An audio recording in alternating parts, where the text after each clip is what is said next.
Something ancient in your bones said, wake up. So here's what you won't hear in most places, but you should. The first step is not spells. It is sovereignty. Witchcraft is about reclaiming your will, your word, your energy. And that means unlearning obedience to systems, to dogma, even to your own conditioning. And you start by listening, not to TikTok, hell, not even to me, but to your land, to your blood, to your spirit. What herbs grow near you? What symbols keep showing up? What makes your stomach churn and what makes your soul rise? Because witchcraft is not about collecting tools. It is about becoming one. So before you buy that cauldron and those candles, can you sit in silence for an hour and hear your own intuition without second guessing it? Before you call in any deity, can you call back all of the parts of yourself that you have abandoned to survive? That is the real beginning. It is not the glitter, not the hexes, not the tools. It is the quiet, the remembering, the unraveling. Jung's active imagination. If we look inward, the other looks at us too. This is Marie-Louise von Franz's commentary on the process of diving deep into the unconscious, as Jung did during his descent.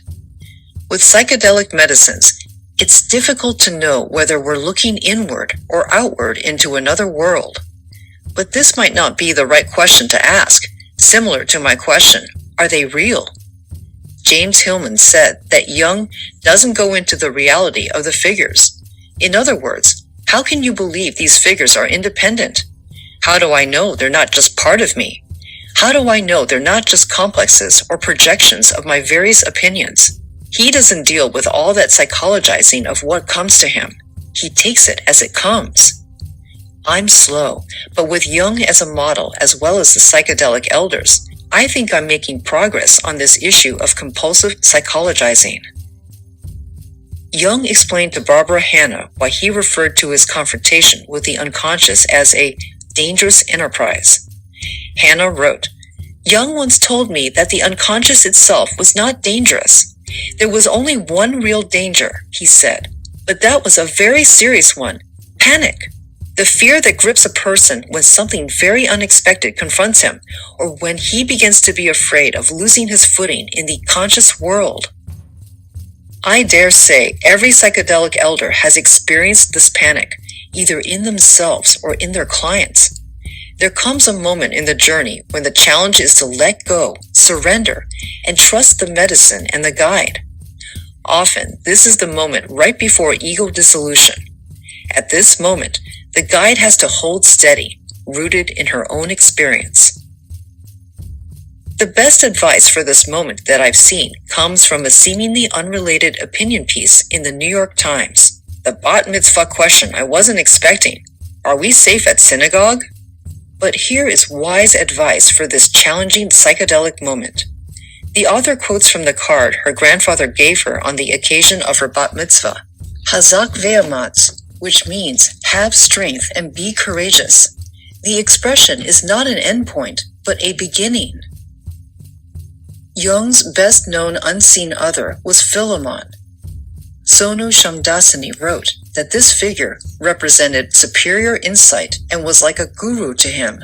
Jung would converse with him in the garden.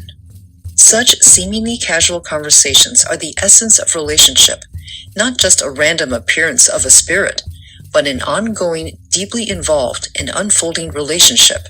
Jung's unseen others, like the psychedelic elders' unseen others, are taken as independent, sentient, and helpful. Hillman goes further. Jung says that we think the figures we uncover in our dreams or in active imagination are the result of us, but he says we are the result of them. Our life should be derived from them. After all, where would Jung's whole theoretical edifice be without Philemon? On the other hand, if one's unseen other is not helpful, but instead harmful, then that's an entirely different situation. A relationship with an unseen other that leaves someone overwhelmed, distressed, or struggling to cope may require professional intervention. It's the impact on the person that is the dividing line between a spiritual relationship with an unseen other and a pathological process. Psychologist Jeffrey Raff provided more details about how this kind of relationship unfolds. Imaginal perception is not only an act by which we see an object, it is also an act that transforms both the seer and the seen. Shamdasani captures the same phenomenon about relationship with unseen others. A double movement is taking place. While Jung is working on this, the figures are working on him. And Jung allows the figure to work on him. It's not he who works on the figures. He lets them instruct him. The psychedelic women elders deeply understand that their work is all about their ongoing relationships with unseen others. It's the relationship, not the drug. I do understand why the academic research teams can't talk about guidance from unseen others. However, these ongoing relationships are central to healing and to the spiritual nature of these medicines. The medicalization of psychedelics is losing the spiritual core. The process of discernment. Revelations from personal history to insights about the nature of reality have a noetic quality to them in the midst of an entheogenic journey, and this imbues them with a sense of being realer than real. Adding confirmation to this style of intuitive knowing is the belief that there exists an inner intelligence that can and should be trusted.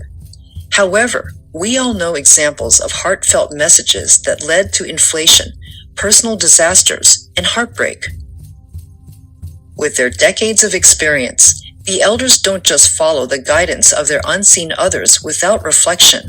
They listen, consider, hold their understanding in their hearts, and engage in a process of discernment. When I complain to Maureen about people who tell me, "I dreamed Grandmother Ayahuasca told me to lead ceremonies," she explained to me that this is not authorization. It means go study. It's an invitation to drink, maybe to train, a process that takes about a decade of devoted study. Not quite what people have in mind after such a dream when they leap into leading ceremonies with a muddy mixture of medicine and recorded music.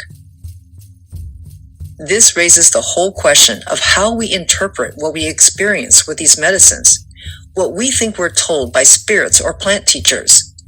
What's the concrete practical message, and what's the existential meaning? How does the message influence or totally change our lives? And how do we know? Is this message from a reliable, wise source? Can I trust the source or the message itself? In Plant Teachers, Jeremy Narby confronts these questions in a straightforward way in conversation with his co-author, Raphael Chanchari Pizuri, an indigenous healer.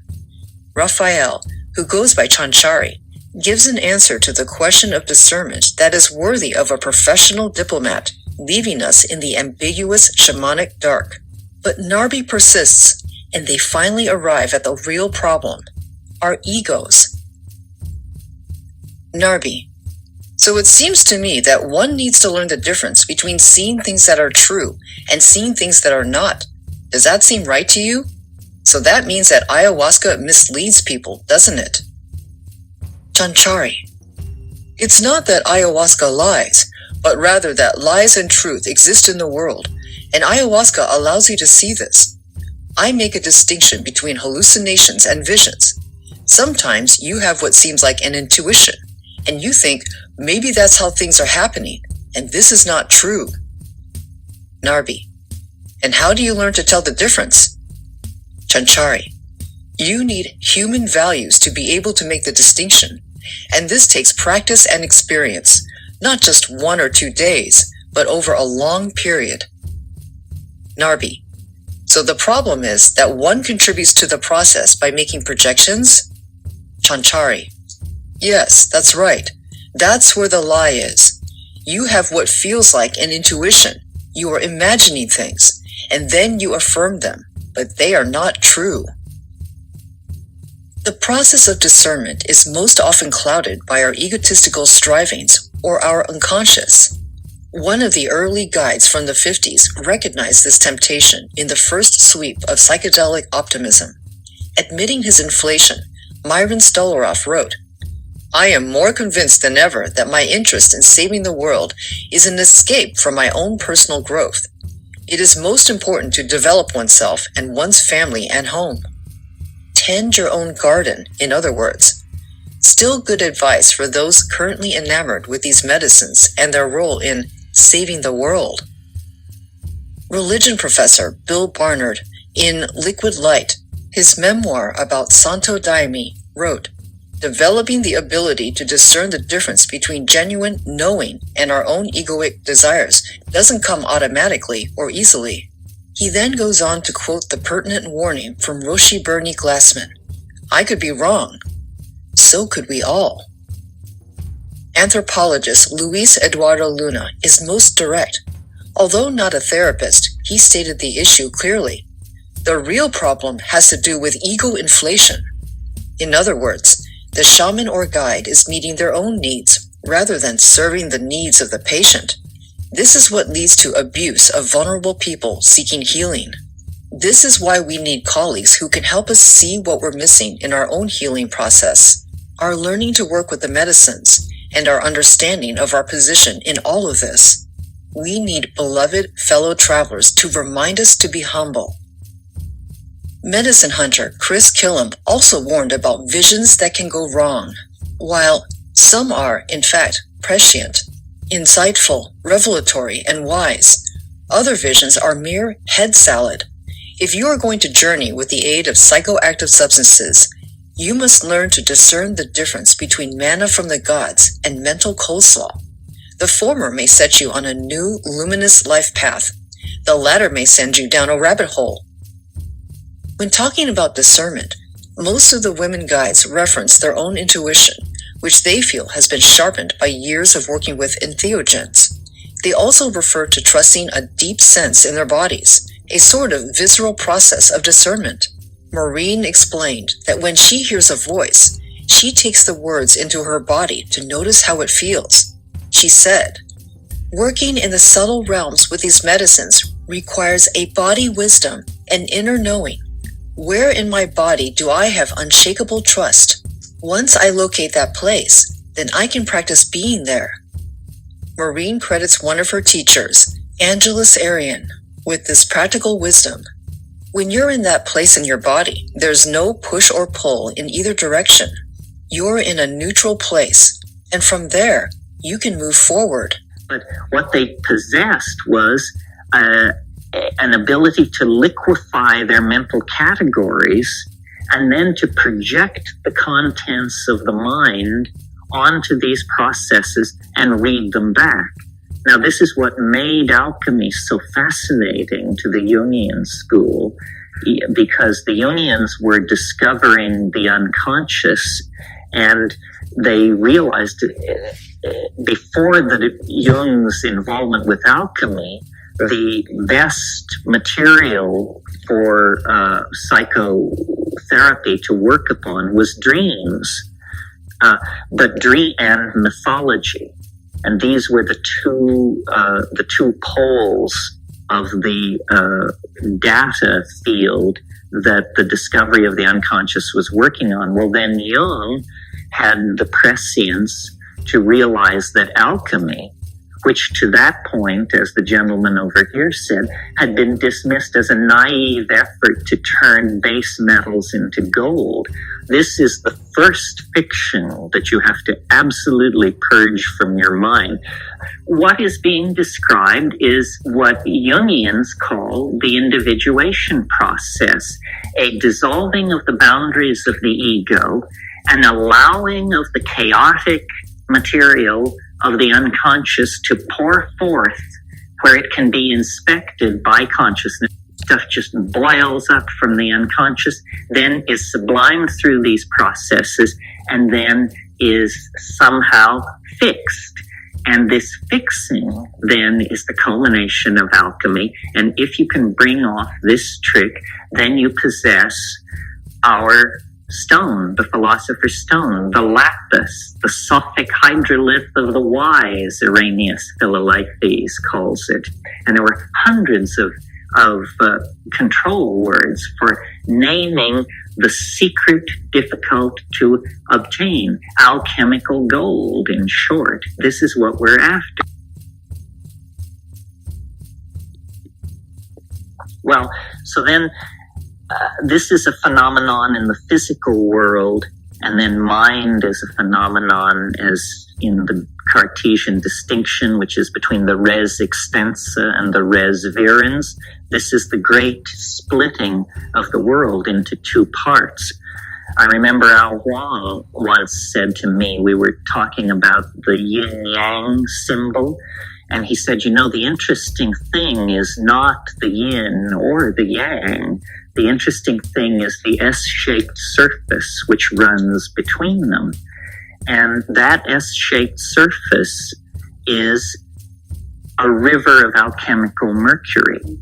Now, where the alchemists saw this river of alchemical mercury is in the boundary between waking and sleeping.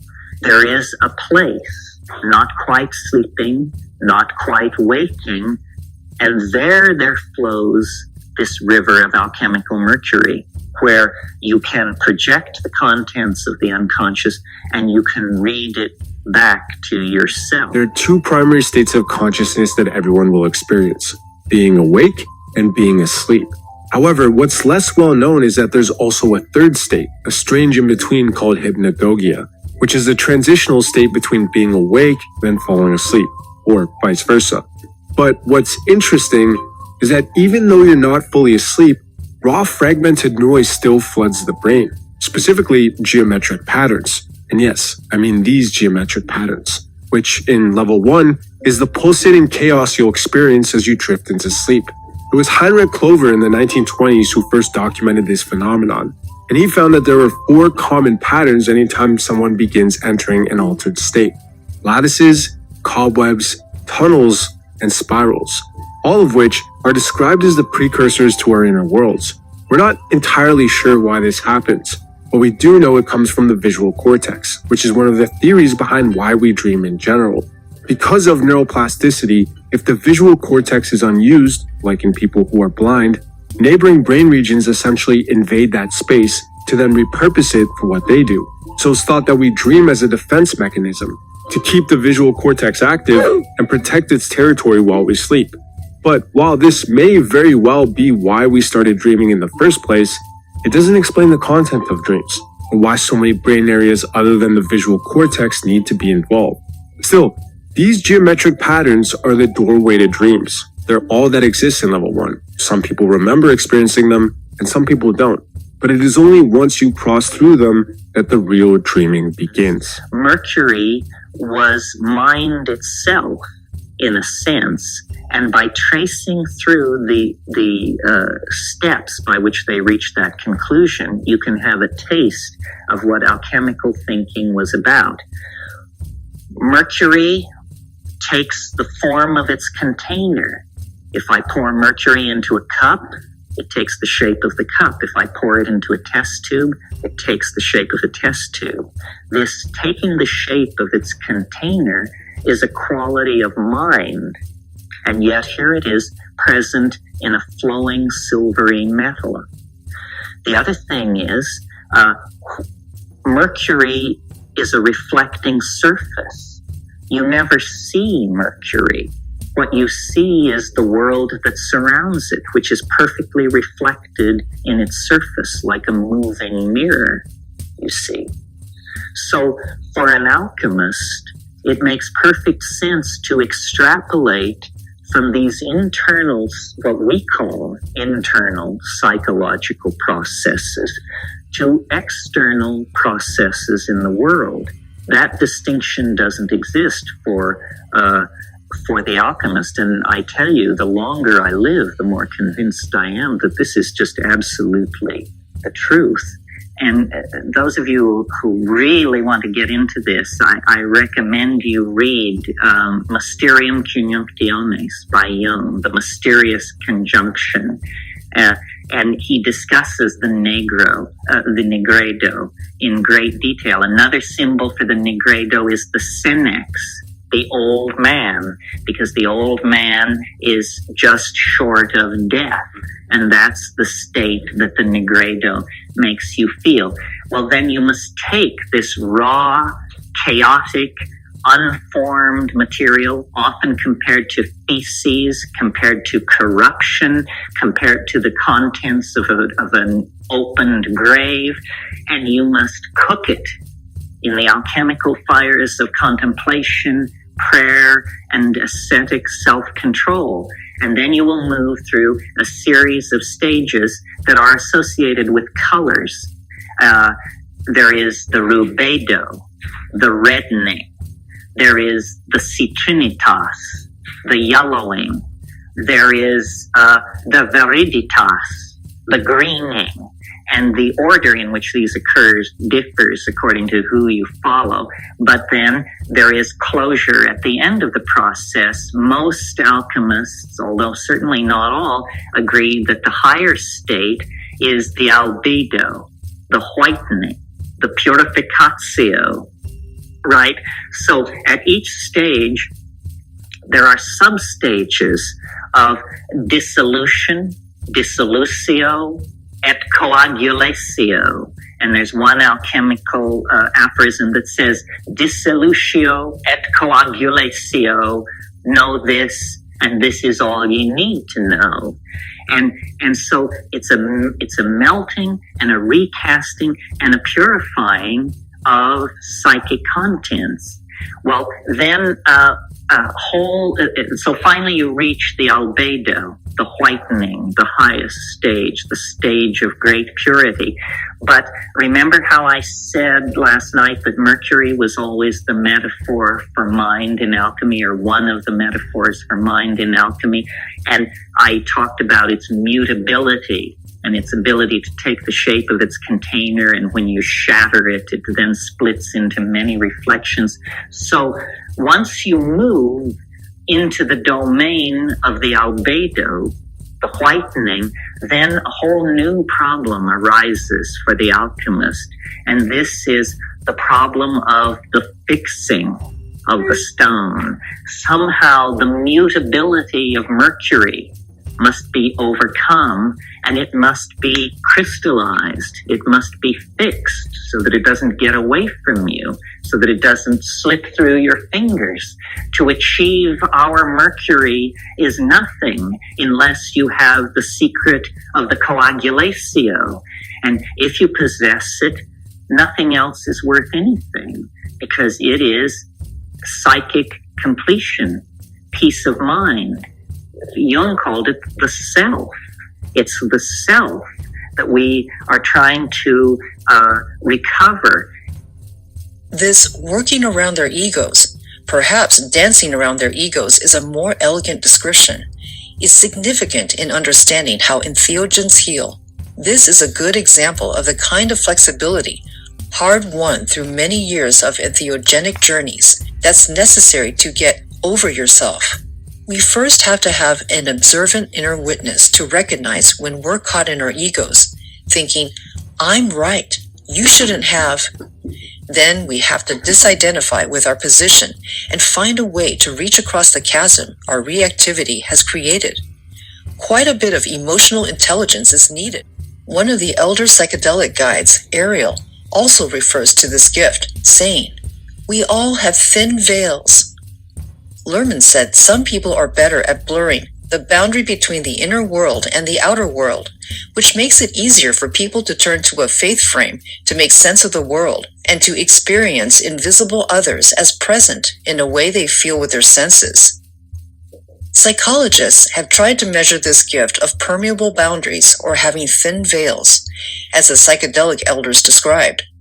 The leading contender is the concept of absorption, which is usually measured using the Telegin Absorption Scale, and was first studied as it relates to responsiveness to hypnosis. The higher a person scores on a measure of absorption, the more likely they will be to respond to hypnosis, as well as to guided imagery and relaxation cues. and the more likely they will experience synesthesia, empathy, creativity, flow, and self-transcendence. The concept of absorption encompasses qualities that will be familiar to everyone experienced with psychedelic journeys. There's a receptive immersion in the experience. The inner world responds, and internalized associations and elaborations of meaning occur, along with a surrendering of control. So it comes as no surprise that 2 studies found that the trait of absorption predicted responses to psychedelic medicines, including mystical experience and visual effects. The ability to be absorbed by the imagination, to experience the world differently, is at the heart of spiritual experience.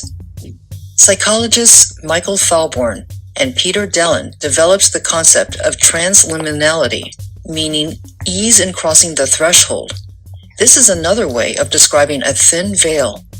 They found that transliminality related to dream recall and interpretation, religiosity, and mystical experience. A variety of faith traditions refer to traits of absorption and transliminality in amazingly similar ways.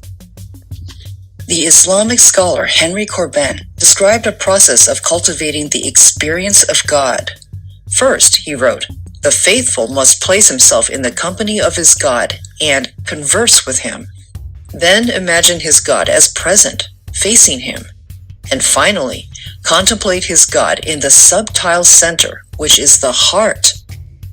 In this progression, the imaginal God is first projected into the outer world from within, and then made real in conversation and visual encounter, and finally brought back into the body, into the heart, which is both a physical organ and an energetic mystical center. This is an intentional blurring of the inner and outer worlds, as well as of the physical and energetic subtle body. Somatic sensing. It was Freud who said, "The ego is first and foremost a body ego." We become who we are in the first few years of life as we learn to live in this body, in this world, learning to breathe air for starters, learning to survive in the family we've chosen or landed in, depending on our belief system. The ego emerges gradually as our neurons connect and we find ways to move in our newborn body and discover we have personal agency. We learn we can make things happen, even if it's just rolling over at a few months of age. Such agency is the technical term for the feeling of being in charge of your life. As Bessel van der Kolk wrote, "Of course, no baby is in charge, but figuring out how to make something happen, even just turning over, leads to a feeling of personal agency." This is the very beginning of a sense of what's me and what's not me. Some things I can make happen, and some things happen from outside of me.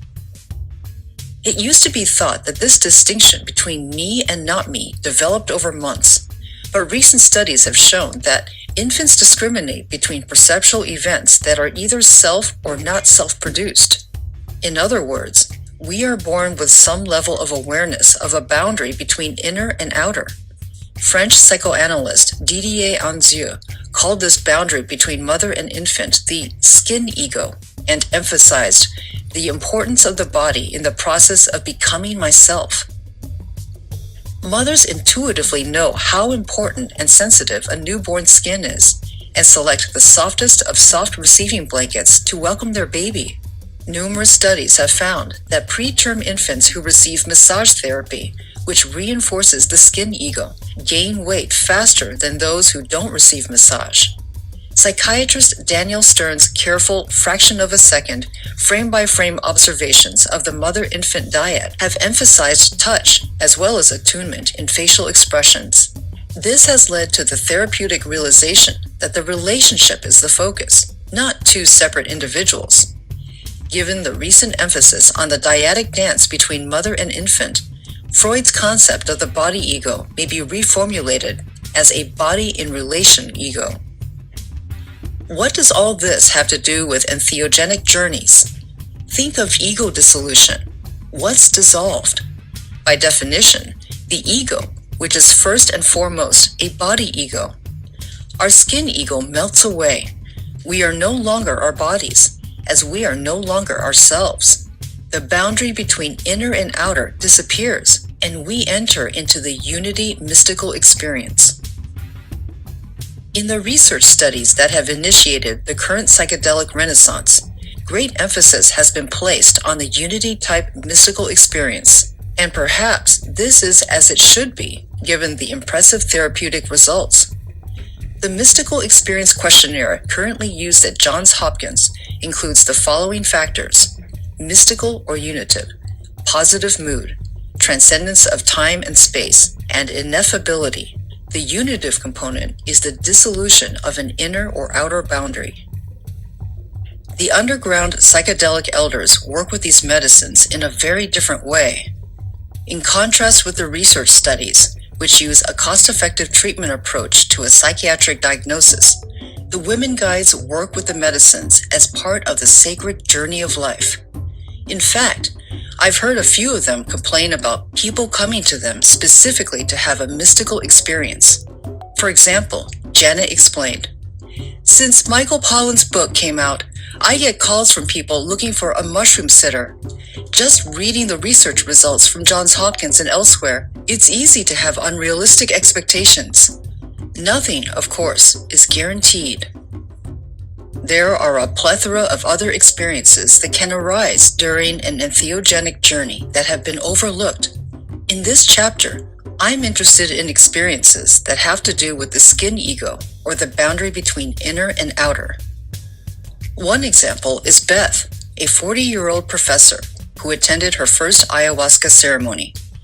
Beth told me how she experienced the presence of her dead father. She was glad to connect with him. Then she felt him move into her body. In other words, Beth's skin ego, her boundary between inner and outer, was porous.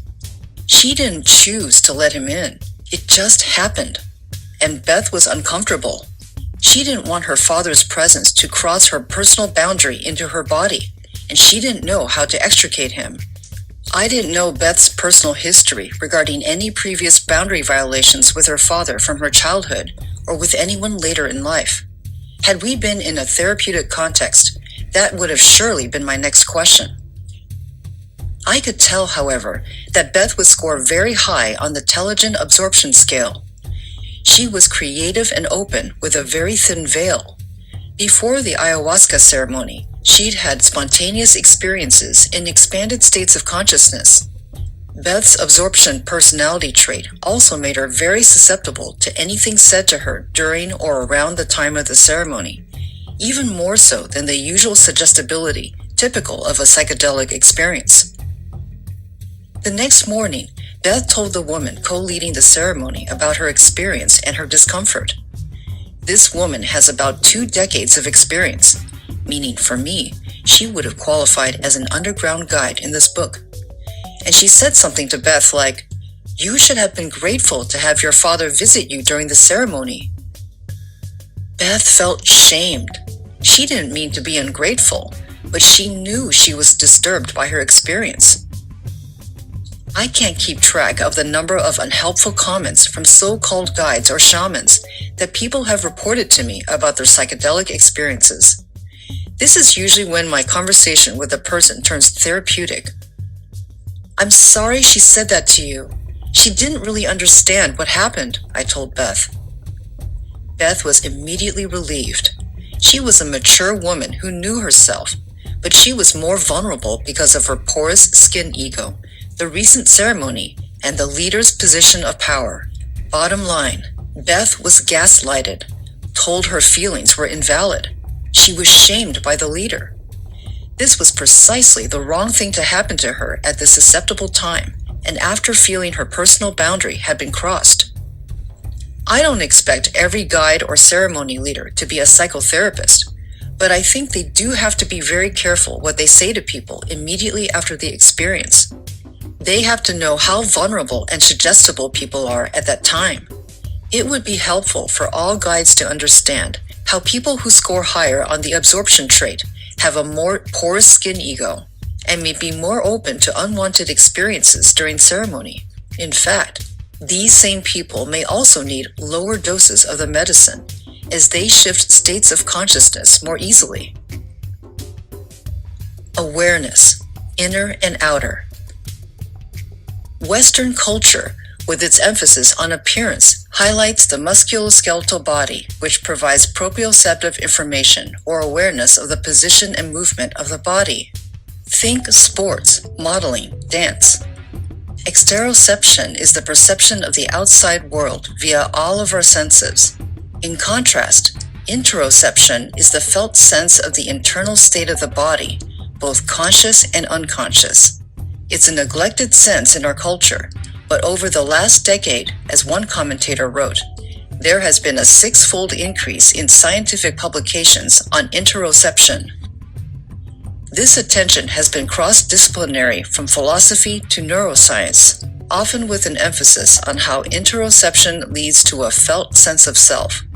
Psychiatrist Bessel van der Kolk has built on neurologist Antonio Damasio's work to conclude that the core of our self-awareness rests on the physical sensations that convey the inner states of the body.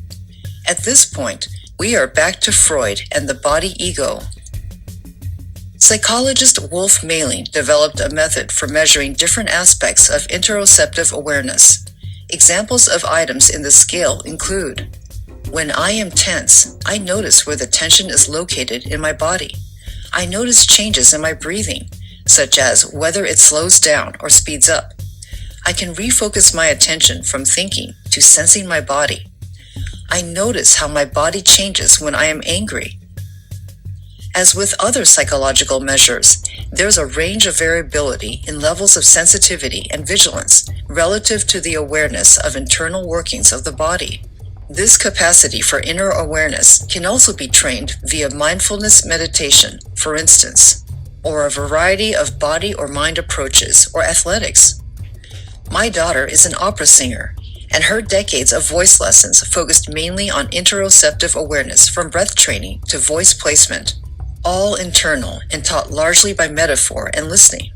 In martial arts, the teacher asks for more centeredness in a movement, or for energy that extends from within to beyond the physical body. One of the most fascinating examples of interoception is described in Matthew Sanford's memoir, Waking. Matthew became a paraplegic at age 13 after a catastrophic car accident. The medical assessment was that he would have no feeling whatsoever in his lower body. However, he found his own path of recovery, not through movement, but by developing presence throughout his entire body. He wrote, "I must reach intuitively into what may feel like darkness, and it is simply a matter of learning to listen to a different level of presence, to realizing that the silence within my paralysis is not lost. In fact, it is both awake and alive." There are levels in somatic awareness, some as fine as gossamer threads, almost imperceptible, but when embodied, they can mean everything.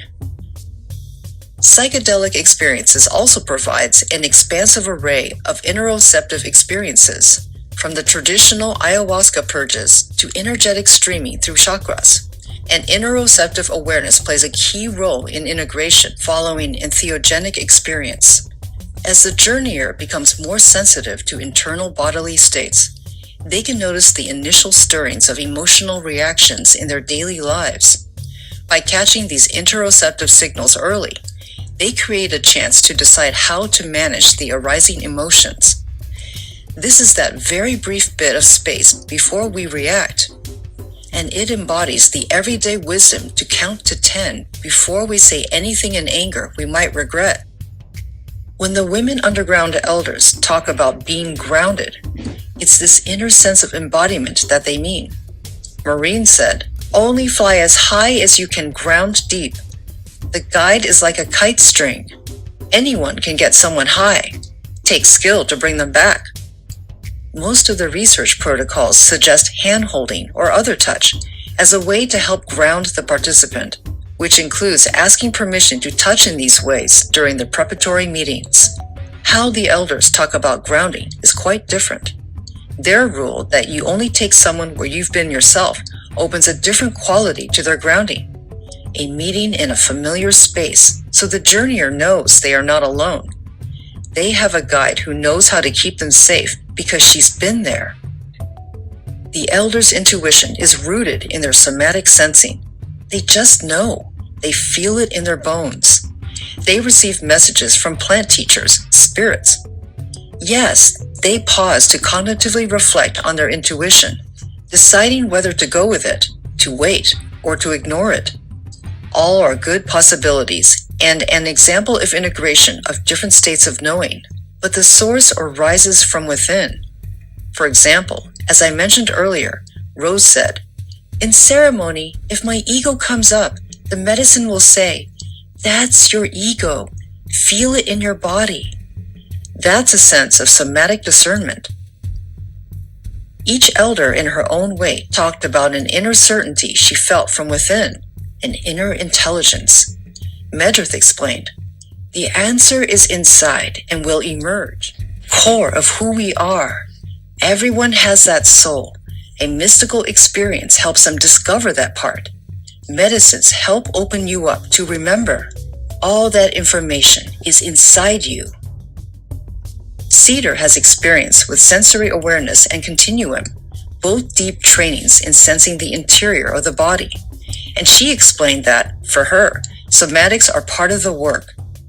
It's interesting to note that she doesn't mean as part of a psychotherapeutic integration stage, since she doesn't do that. She uses smudging, Tibetan bells, and relationship with spirits for the integration ritual. This is a very different model from the research protocol. She said, "Healing unfolds differently for different people. There's no script." For London's Imperial College in 2021, psychologist Rosalind Watts developed psilocybin for depression, the ACE, Accept, Connect, Embody, model manual.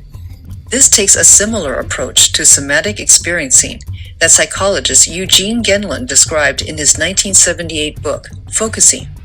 However, Watts differs from Gendlin in a subtle but important way. The Imperial College Manual instructs, "Where do you feel it in your body? Can you find a label for it?" Gendlin tells his readers, "Be silent, just to yourself.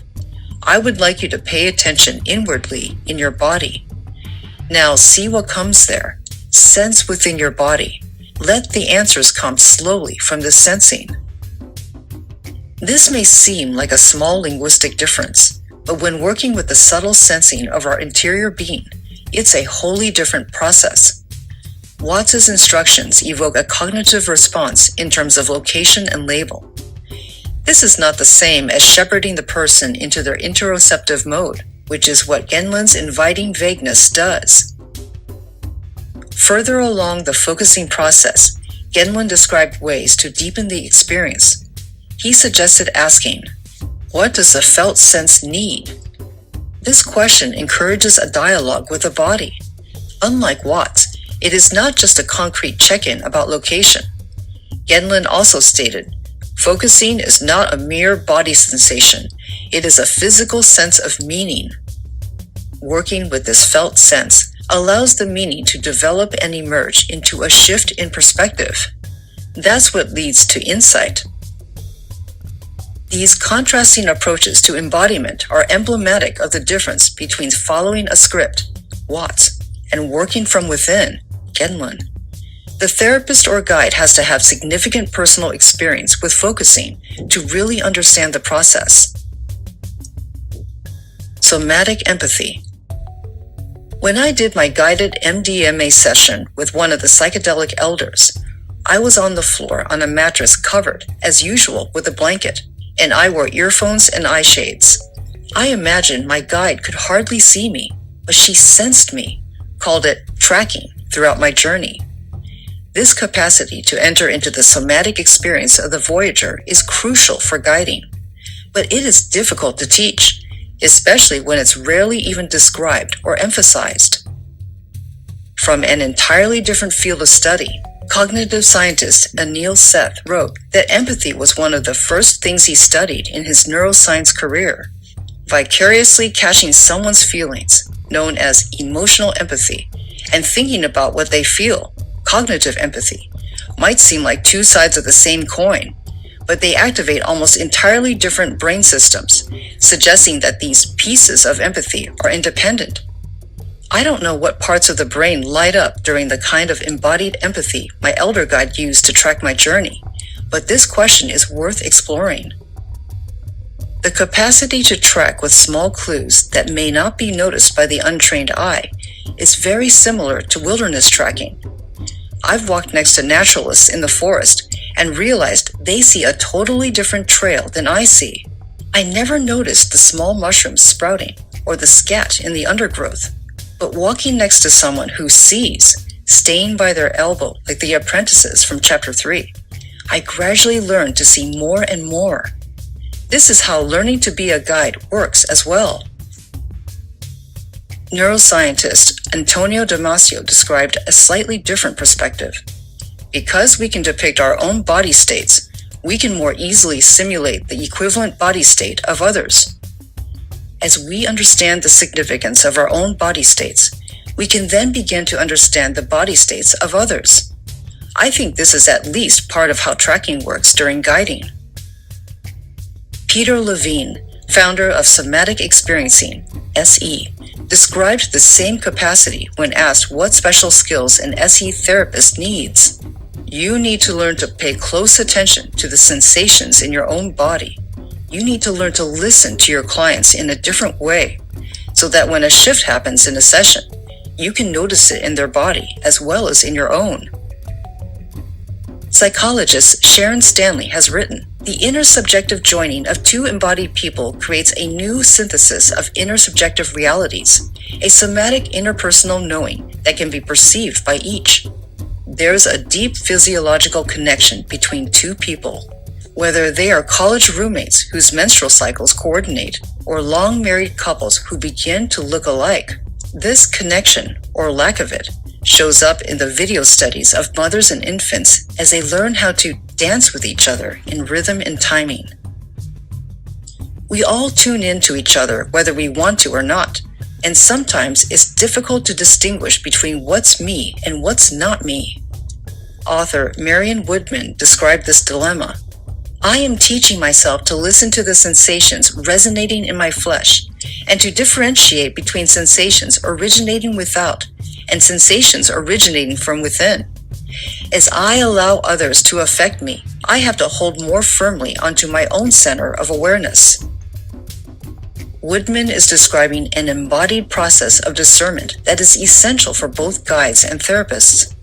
We have to know what is ours versus what belongs to the other person, and how to catch our projections onto the other. It would not be helpful to me if my guide during an MDMA session had her own issues around death and then became frightened for me as I entered into my encounter with dying. In that state, I could osmose her fear, even though I am hidden under a blanket and paraphernalia.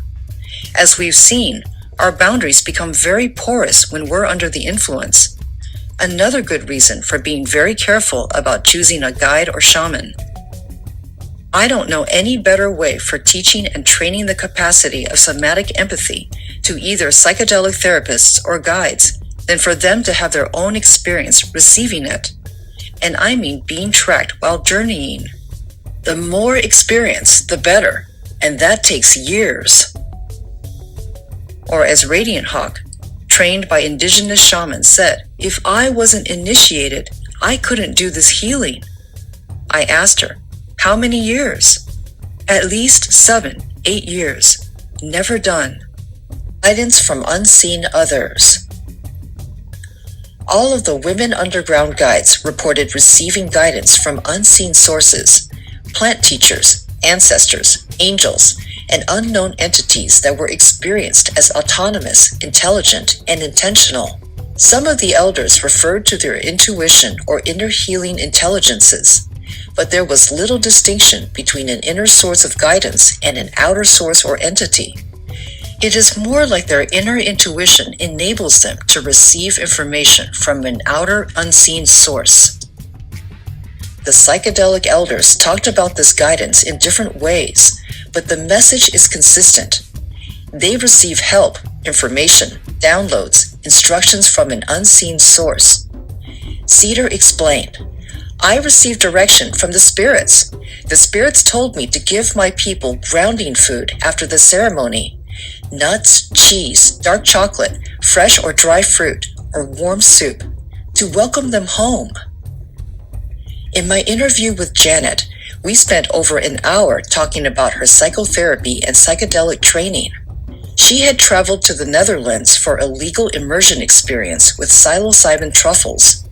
She said she was in a small group with other therapists in what she described as an ideal situation. This was a very interesting story, but she told it without the passion and commitment I'd heard from other elders. I was polite and slightly bored. Then Janet said that the psychedelic therapist training she's had in the States doesn't prepare you to hold space no matter what, the way her years of specialized trauma therapist training and practice have. From there, she somehow segued into, I grow San Pedro here where I live.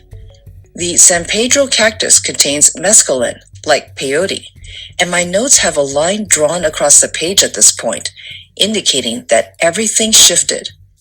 Janet came alive with the depth of her love for this plant, and I heard all the passion and commitment I was used to hearing in the other elders. Evidently, the cactus is Janet's medicine, though I found out later that she also has a close relationship with mushrooms. At this point in the interview, we were talking on a whole different level about San Pedro. She said, "We all have spirit helpers, whether we're aware of them or not." Medrit described a slightly different perspective. I work intuitively. I just know. And the knowing is very playful. We're all in the garden together. Jung did the same inner-outer dance during his years of descent. There are things in the psyche which I do not produce, but which produce themselves and have their own life. Or as Jung's editor, Sonu Shamdasani, described it, Jung was both a participant in and scribe of his interior imaginal dramas, bearing witness to what he encountered. And I might add that this ongoing relationship is therapeutic. Surveys of unseen others.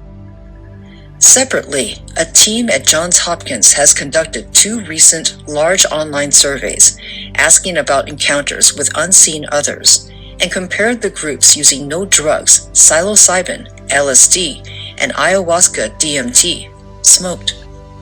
The first study looked at encounters with the God of your understanding, higher power, ultimate reality, or angels. The second study focused on people who had inhaled DMT and encountered an autonomous being or entity.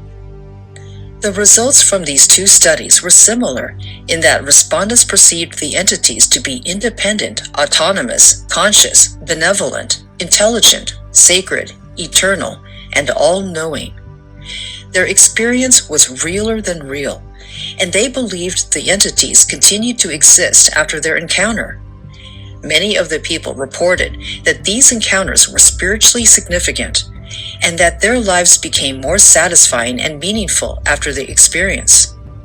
Many reported changes in their worldview, with atheists no longer identifying as atheists. Roland Griffiths, the lead author, described these 2 studies in a talk at the Harvard Divinity School. He seemed to be most interested in the finding that the majority of atheists in both groups no longer identified as atheist. This suggests that these experiences were conversion experiences for the majority of atheists who participated. Griffiths comes close here to realizing that such a radical change in worldview might be crucial to the psychedelic process and therapeutic outcome. But he doesn't have the whole picture, because that requires a leap in understanding the centrality of relationships with unseen others. Unfortunately, Griffiths did not ask the most important question. Do you have an ongoing relationship with a spirit, ancestor, plant teacher, or unseen other? This would be the question that more accurately reflects the lived experience of the elder guides. I only knew to ask this question in my 2012 study of ayahuasca use in North America because I received advice from one of these women elders. This group of women has more experience with the process of working with entheogens than any of the academic research teams, and yet they are rarely, if ever, consulted. In my study, 75% of the subjects, 54 out of 81, reported that they had an ongoing relationship with the spirit of ayahuasca, connecting through thoughts, feelings, or visions in a psychic or intuitive manner. 35 of the 54 said they called upon the spirit of ayahuasca for help, support, guidance, and love. As a result of this relationship, subjects said that they felt loved and lovable, connected to the great mystery, and able to forgive themselves. One said, "I glow light." When asked how this relationship was unfolding, 12 said slowly, 6 said as a result of the ceremonies, and 2 said in mystery. Plant teachers.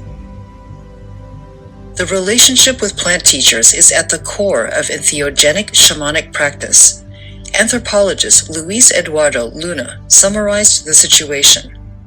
Within the context of indigenous spirituality, the worldview is that there is an underlying spiritual aspect to everything that exists, an intimate relationship, and even dependency between the seen and the unseen. The preservation of the individual and the community depends upon finding the proper balance in this complex reality. Sacred plants, such as ayahuasca, facilitate the perception of such complexity. Gifted individuals may establish alliances with spiritual forces and interact for the benefit of others. In the book Plant Teachers, Jeremy Narby adds precision to the concept of plant spirits, saying that the use of the word spirit projects an opposition between the material and non-material onto them that doesn't exist. The concept does contain a dichotomy, but it's between the visible and the invisible, rather than between the material and the non-material. This differentiation is a far more subtle and refined approach to unseen others than the question, are they real? 1/3 of the women elders were trained primarily by indigenous shamans.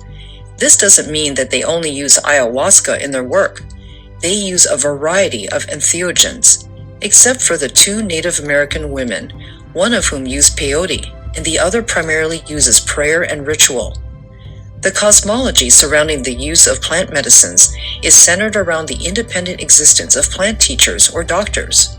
The plants are sentient, taking it inside their body, attuning to the spirit of the plant, listening and learning the secrets of the plant. An intimate relationship develops, built on mutual trust and love. In this way, an unseen other is perceived as real in the outer world and brought inside the body to create an ongoing bond and connection for information. When she apprenticed in Peru, Connie Grouse remembers, she was sequestered in the jungle like a monk during her dietas. She learned to be quiet, calm in my body, mind, and spirit. To be pure, to be able to talk to spirit doctors. I sing to myself when I go to bed, and I have dreams. It feels more profound and deep. I feel guided and protected.